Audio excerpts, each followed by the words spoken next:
Hello and welcome to the Best of GCS Today here on Channel 21. I'm Todd Hagans. On this Best of episode, we are looking back and featuring 3 of our favorite GCS Today interviews. Up first is our interview with longtime Hunter Huss High School chorus teacher Jacqueline Robinson, who retired recently after 40 years in the education profession. Then we have our interview with Sadler Elementary School counselor Tim Hardin. And we conclude this episode of the Best of GCS Today with a special interview that highlights our Star Teacher program. We begin with our interview featuring Jacqueline Robinson. Joining me on GCS Today is Jacqueline Robinson. She is the chorus teacher at Hunter Huss High School. And I think it's safe to say that you probably are one of the most recognized teachers at Hunter Huss High School. Would you agree with that? I would. I've been there so long. You've been at Hunter Huss 25 years. Yes, that's correct. And this year you're completing your 39th year of teaching overall. That's correct. So thank you for your service as a teacher. We really do appreciate it.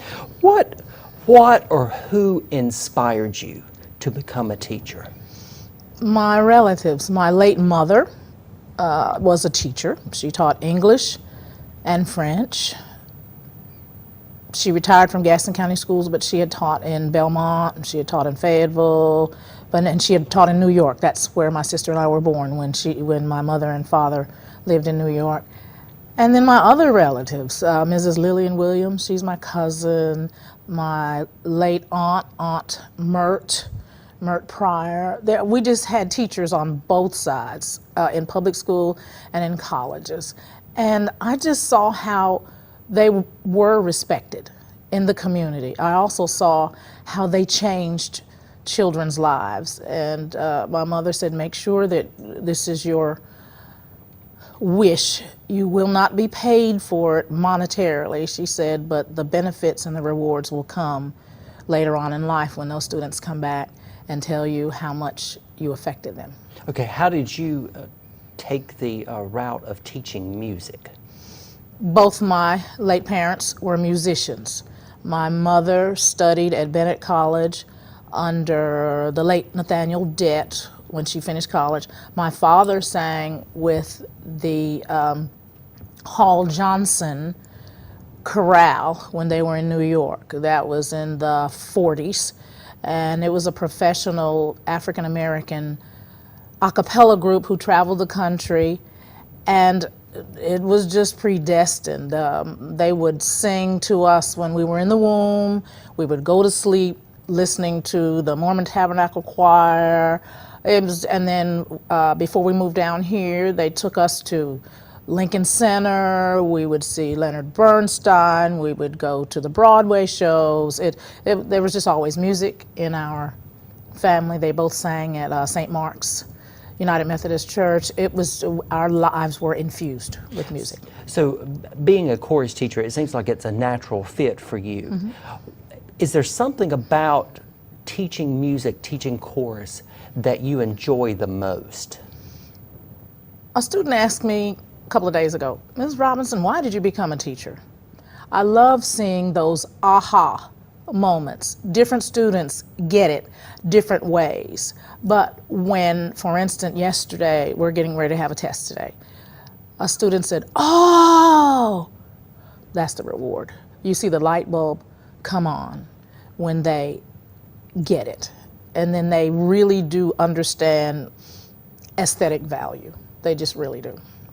Now, with the chorus and with your classes, you mean serious business in the classroom. Yes. And you take that subject very seriously. What do you think students can learn from being involved in chorus? Choral music, performing arts in general. Number one, it teaches discipline.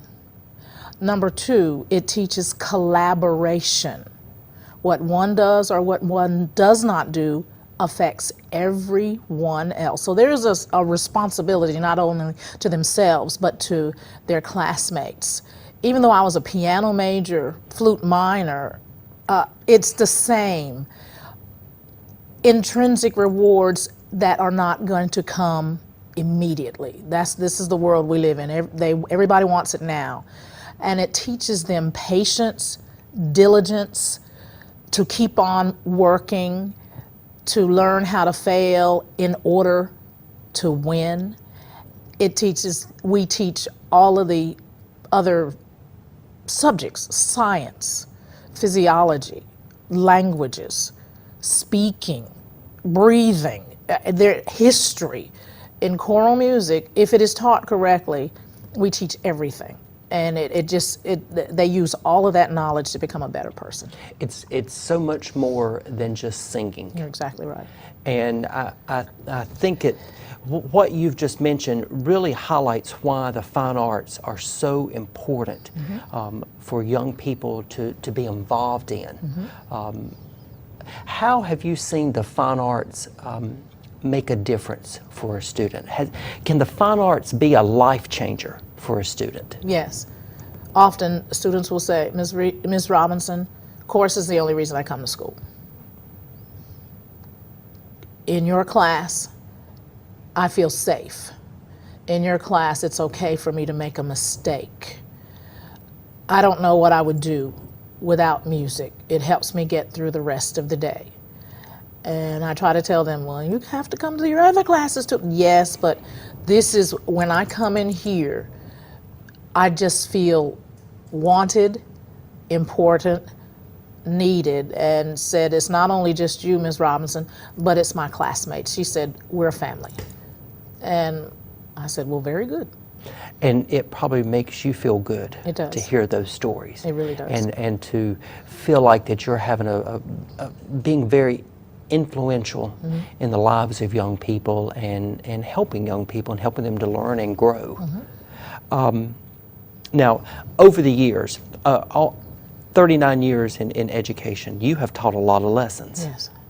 Are there some lessons that your students have taught you? Yes. They've taught me that for the most part, they're paying attention. They pay attention to things that I never would even think about them wondering about. And if I'm having a day where I'm making mistakes on the board, etc., Ms. Robinson, it's okay. You're human too. And I'm like, no, you're right. I don't always have to be right. I make mistakes. It teaches empathy. It teaches, a lot of times, just something that they say will make my day. Oh, Ms. Robinson, you ought to wear that color more often. I'm like, okay. Ms. Robinson, you got new glasses. Yes, I did. Sometimes they help me more than I think I help them.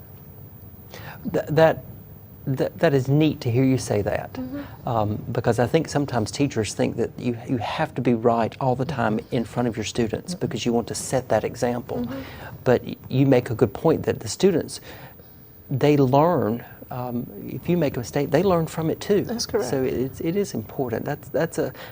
That's a good perspective. It's a perspective I don't think that sometimes we don't necessarily think about. So thank you for that. Now, I know that this year with our 50th anniversary for Gaston County Schools, you have been one of the members of our planning committee and have worked very closely with me over the past, I guess, year and a half. We started in January of 2018 getting ready for the 50th anniversary. And now we're coming to the close of our anniversary. As you look back on what we have organized and coordinated and done to help celebrate the 50th anniversary, what does being a part of that mean to you? First of all, I was surprised that I was asked, but it means that education in Gaston County is all-inclusive. The people on the committee have been teachers, administrators, principals, secretaries, etc., and all the aspects of education work together to turn the wheels. And I also love the diversity of age, from the youngest to the oldest. And some of the other things that I particularly enjoyed are collaborating with a lot of people who are now in education that I taught. And I'm like, okay, whenever that day comes when I don't come back, education and greatness will continue because of the students that Gaston County has produced, and they have chosen to stay here instead of going somewhere else to give back to the community that raised them. We like to think that you have had a hand in shaping young people and shaping their future and being an influence. And so to hear you say that, I think means a lot. That you know that our school system, our schools, our classrooms will be in very good hands today and tomorrow and on into the future. So, you know, 50 years from now, when the school system is celebrating its 100th anniversary, we're going to have good people taking care of the children in Gaston County. It's good. That's good to know. It's a pleasure talking with you. Thank you. We appreciate everything that you do. We know that you are a powerhouse at Hunter Huss High School and one of the biggest cheerleaders, I guess you could say, for Hunter Huss. And we know that you do so much for the students there. And you're going to help us out with our big 50 reception that's going to help close out this 50th anniversary. Your students are going to be performing for us. Yes, they will. And so we're looking forward to that. Jacqueline Robinson, chorus teacher at Hunter Huss High School, thank you so much for being with us today here on GCS Today. Thank you. You're watching the best of GCS Today here on Channel 21. Now it's time for our interview with Sadler Elementary School counselor Tim Hardin. Joining me on GCS Today is Tim Hardin. He is the school counselor at Sadler Elementary and just recently elected to serve as president of the North Carolina School Counselor Association. Congratulations on that honor. Thank you, Todd. Thank you. It's a humbling experience, to say the least. And as president of the association, I was elected in December, and will begin my term July 1, and it's a 3-year commitment. First year's president-elect, where I'll coordinate the Emerging Leaders Program for our state association. The second year is the presidential year, where my job will be to come up with the theme for our state conference and run that and make all that happen, serve on various committees. And then that third year is the past president year, where I'll coordinate other various initiatives that our association is involved in. So. Now, this is the North Carolina School Counselor Association. Yes. What is the purpose of that association? Our purpose is to promote the excellence of the profession of school counseling and the development of all students. And we do that by offering high-quality professional development to school counselors, ensuring that the best practices recommended by the American School Counselor Associations carried out here in North Carolina. We also work closely with the Department of Public Instruction and their school counseling consultant to ensure that best practice is strived for. So you're making a 3-year commitment. Yes. Usually a presidency is 1 year. Usually. You're making yes, a 3-year commitment yes. to serve as the president-elect, Yes. the president, and then the past president. Yes. Why is this important to you? Why are you giving of your time to be a part of this organization? Joining the profession of school counseling, I really love children and working with children and ensuring their success for the future. But then I discovered I love just as much, if not more sometimes, ensuring school counselors have the best resources and the best offerings for professional development at their disposal. And so I decided to get involved with the association to help with that, to push forward helping school counselors become better. So. Okay, as a school counselor, Yes. what is your typical day like at Sadler? Maybe you don't have a typical day as a counselor. Tell us a little bit about what Sure. it means to be a school counselor. Right. We try to have typical days. We make lists and schedules, and a lot of times they're just pretty sitting on the desk and all. Most of my days start out with checking in with students that have had issues the previous day or the previous week or so, and just following up with students and teachers. I help with morning announcements, things like that. Then I get my day started really going, and May check in with some students who've been referred to me for various things. May run a small group or two during lunch. We try not to take students out of class at Sadler. And so about once a month we'll try to do classroom sessions, presentations relating to character ed or a teacher request. You really, in your role, you are the person who makes that connection. You Yes. make that connection with students, and you're also that connection between the school and the home. Correct. So you work a lot with parents. Why is that Yes. so important? It's important because a lot of times parents they may not feel like they can go to the teacher about certain issues, or they don't know who to go to. And so a lot of times those parents end up in my office on my phone or my email, and so we'll make that connection. And so I try to be that healthy point of contact with the school and the parent to ensure success for their child. Being a school counselor is, I would think it would be a fun job at times. It could be a challenging Sure, job. sure. It could be a difficult job at Yes, times with yes. the various things that come your way. Yes. What about the job makes it the great job for you?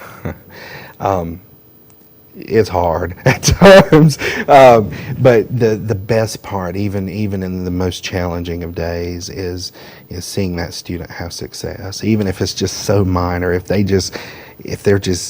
even if it's just them walking to class someday, seeing that success that they had when they didn't want to walk to class the day before, the week before. And sometimes we may not see the success from that student for years, but knowing that I've hopefully had an impact on that student in their life in a positive way, and just being that voice for kids who don't have a voice sometimes, that's the best part of the job for me. So. Now, you will continue your work at Sadler while serving as president of the state association. Yes, it's a completely volunteer position. That's really how I recharge is going and working with the association, and then yes, the full-time role with Sadler comes first, of course, but. Well, Tim, we appreciate everything you do at Sadler Elementary Thank School, you. and we also appreciate everything that our counselors do in all 54 of Yes. our schools. Because, like I Yes. said, it is a difficult job, but it is Some days. it's a great job Yes, for people to it have is. as a school counselor. And congratulations on Thank you. your Thank you. election as the president of the North Carolina School Counselor Association. Tim Hardin from Sadler Elementary School, thank you for being with us on GCS today. Thank you, Todd. Coming up, we have our interview that features South Point High School teachers Amanda Parker and Megan Trimnell, who share a unique story about our Star Teacher Recognition Program. You are watching the best of GCS Today here on Channel 21. We will be right back. I'm a teacher. Let me tell you what I make. I make learning a privilege, not a chore, and frustration a tool, not an obstacle. I make working hard seem easy and giving up impossible. I make an old subject feel like a fresh thought and unconventional methods common. I'm a teacher. I make more.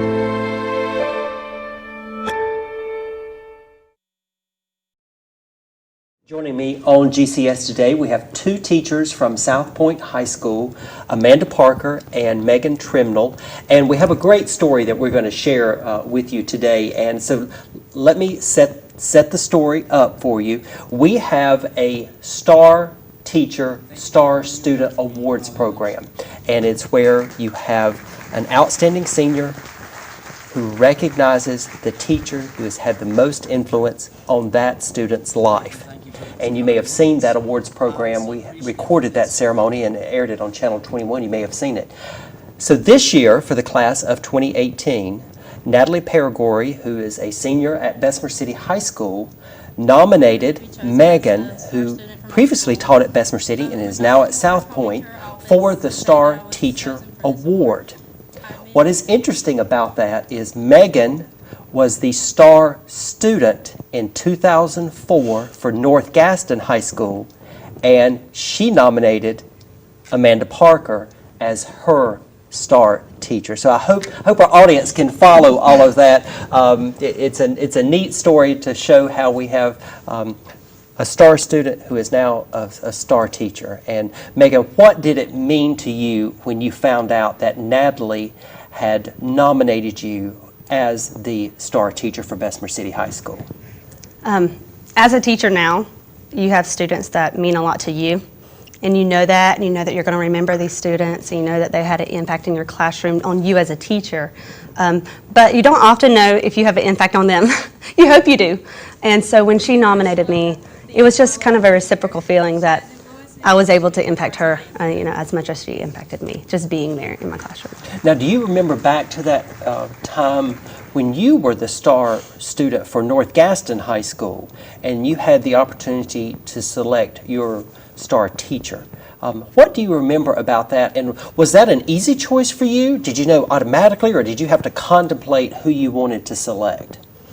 It was a very easy choice. You better say yeah, easy choice, right? It was a very easy choice. I spent a lot of time with Miss Parker at North Gaston with student council and in all of her classes, year-long classes. And it was not even a breath needed to be taken to say that she had the impact on me.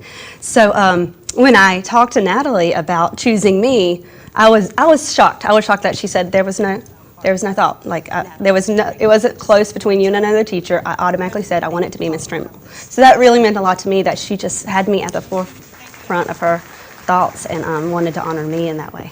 Now, you teach biology, so I would not necessarily think, being an English person, I wouldn't think biology was a very easy subject.